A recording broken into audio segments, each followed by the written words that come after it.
Magandang umaga po sa inyong lahat. Ngayon po, nais ko pong ituturo sa inyo ang mabilisan ng times sa malalaking mga numero. Tulad po ng 6, 7, 8, 9, and 10. Halimbawa po, 6 times 7. Ganun po. Pero, bago po ang lahat, magpapakilala po ako sa inyo. Ako po si Boyet Villego Salino. Ngayon po, ito pong mga kamay ang gagamitin ko sa pagkukwenta ng times. Ito pong maliit nating daliri. Nakikita niyo po.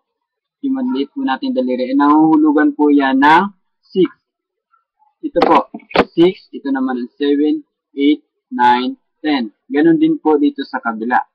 Magkabilaan po, magkakaparehas itong 6, magkakaparehas 7. Ganito po. Una po, gagawin po natin 7 times 7. Ang answer po niyan is 49. Bakit po 49? Kasi po, yung nasa baba po, kasama po yung magkakadikit, is 40 po sila lahat. Bakit po 40? Kasi po, ang bawat isa po niyan ay may tagsa 10-10 po na bilang. So, bakit nagiging 49?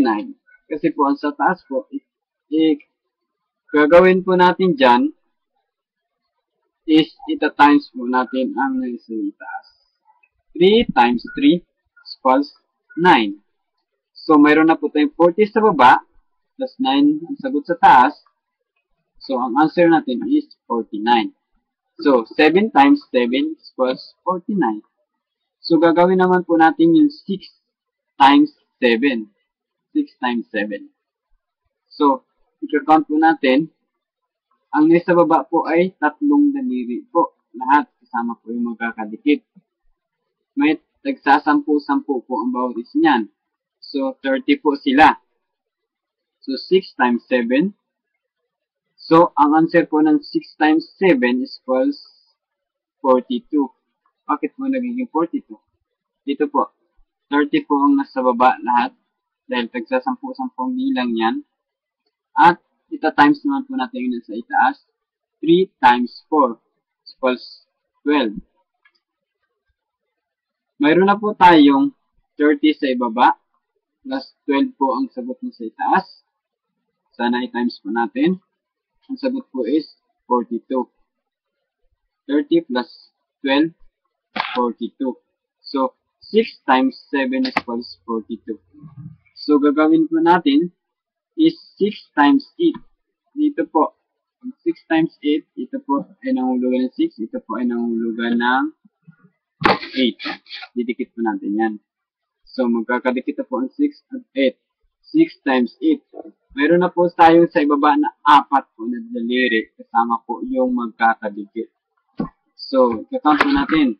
Bawat isa po niyan tagsa 10 po nga po, di ba? 10, 20, 30, 40, 40. Plus 2 sa taas po, 2 times 4 equals 8. So, ang answer po natin is 48. 48 po kasi po 40 po ang sa baba, ang answer po sa taas is 8. So, mayroon po tayong 48. So, gagawin naman po natin ngayon is 9. Ito po yung 9. Kakaparehas sa taas. Yun po. 9 times 9. Ang bilang po ng lahat ng daliri na sa baba ay 8.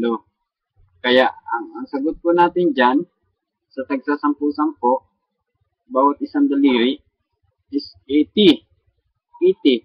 Plus, mayroon pa pong dalawa sa itaas, 1 times 1. Times po natin yung dalawa, no? Ang sagot po is 1, di ba? So, may 80 na po tayo, plus 1 equals 81. So, 9 times 9 equals 81. So, napakadali po ng ating natutunan yan.